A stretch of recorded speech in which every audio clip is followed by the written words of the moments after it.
Assalamualaikum warahmatullahi wabarakatuh. Saya akan membacakan sebuah materi pada hari ini, yaitu doa adalah salah satu kekuatan untuk menggapai cita-cita.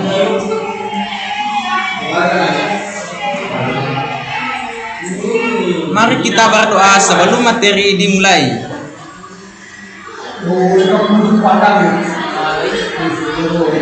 Manfaat pembelajaran pengajaran mikro atau mikro taking: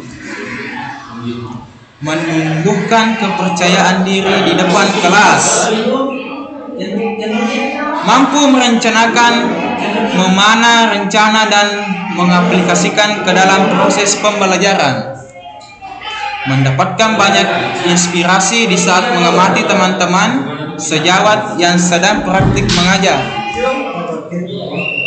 mendapatkan banyak feedback baik dari teman sejawat maupun dosen pengampu sehingga dapat membuahkan pembenahan penampilan serta strategi dalam mengajar, mempunyai pengalaman yang variatif karena mengajar di depan teman-temannya sendiri.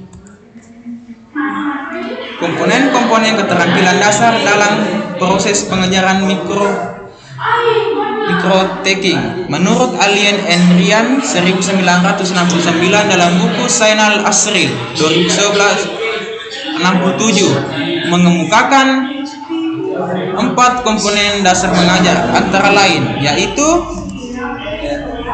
stimulus variation atau variasi stimulus. Kedua, set induction, siasat memulai pembelajaran. Closure, menutup pembelajaran. Silence and non-verbal pause atau isyarat.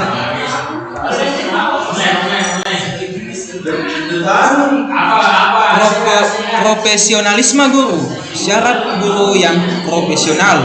Arifin tahun 2000. Dasar ilmu yang kuat sebagai pengejawantahan terhadap masyarakat teknologi dan masyarakat ilmu pengetahuan di abad 21. Penguasaan kiat-kiat profesi berdasarkan riset dan praktis pendidikan, yaitu ilmu pendidikan sebagai ilmu praksis bukan hanya merupakan konsep-konsep belaka. Pendidikan merupakan proses yang terjadi di lapangan yang bersifat ilmiah, serta riset pendidikan hendaknya diarahkan pada praktis pendidikan masyarakat Indonesia. Pengembangan kemampuan profesional berkesinambungan. Profesi guru merupakan profesi yang berkembang terus dan berkesinambungan. Kemampuan guru dalam proses belajar mengajar. 1.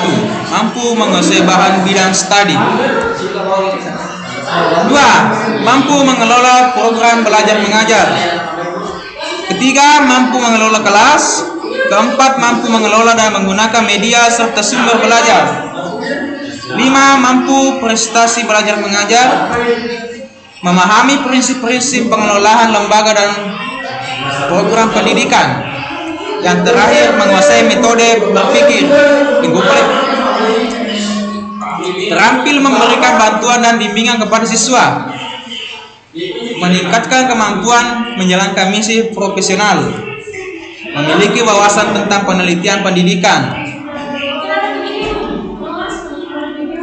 mampu menyelenggarakan penelitian sederhana, mampu memahami karakteristik siswa, mampu menyelenggarakan administrasi sekolah, memiliki wawasan tentang inovasi pendidikan, berani mengambil keputusan, memahami kurikulum, mampu bekerja berencana dan terprogram, mampu menggunakan waktu secara tepat. Dalam mikro taking, calon pendidik dapat berlatih untuk kebolehan dengan kompetensi dasar mengajar secara terbatas dan secara terpadu dari beberapa kompetensi dasar mengajar dengan kompetensi tujuan, materi, peserta didik, dan waktu yang relatif dibatasi. Dimikrokan Pengertian mikrotekin dalam penelitian ini merupakan sarana latihan untuk berani tampil menghadapi kelas dengan peserta didik yang beraneka ragam, karakternya mengendalikan emosi, ritme pembicaraan, mengelola kelas agar kondusif untuk proses transfer ilmu dan lain-lain. Praktik mikrotekin dilakukan sampai calon pendidik dianggap sudah cukup memadai untuk diterjunkan dalam praktik yang sesungguhnya. Pembelajaran, tahap proses belajar mengajar atau PBM, tahap awal, tahap pra-instruksional. Tahap pra-instruksional adalah tahapan yang ditempuh guru saat masuk kelas untuk mengamati PMB, proses belajar mengajar. Mengabsen siswa, adakan komunikasi yang harmonis antara guru dengan siswa. Selanjutnya yaitu menanyakan materi yang sudah dibahas pada pertemuan sebelumnya.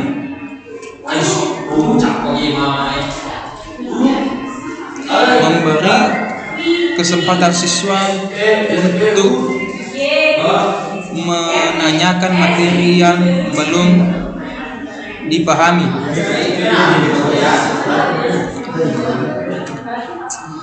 Mengulang secara singkat materi yang telah lalu sebagai pijakan untuk menyampaikan materi yang akan diajarkan.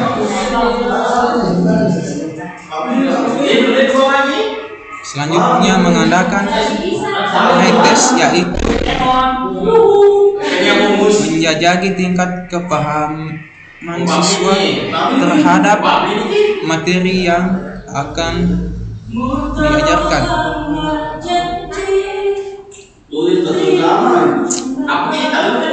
Tujuannya adalah untuk mengungkap kembali tanggapan siswa terhadap bahan yang diterimanya dan menumbuhkan kondisi belajar dalam hubungannya dengan materi yang akan diajarkan di hari itu.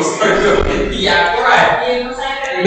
Tahap inti pengajaran, tahap instruksional, yakni tahap pengaplikasian materi yang sudah direncanakan dan yang telah disusun sebelum oleh guru.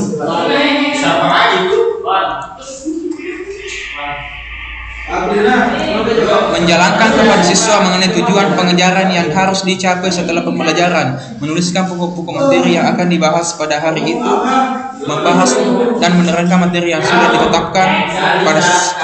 Pada setiap materi yang dibahas sebaiknya diberikan contoh konkret penggunaan alat bantu mengajar yang dapat membantu pencapaian tujuan dan dari materi yang disampaikan harus disediakan. Sebelum mengakhiri, semua guru merangkum dan menyimpulkan hasil pembahasan semua pokok materi. C. Tahap evaluasi dan tindak lanjut. Tujuannya adalah untuk mengetahui tingkat keberhasilan tahap inti pengajaran atau tahap instruksional. Mengadakan post-test, menjajaki tingkat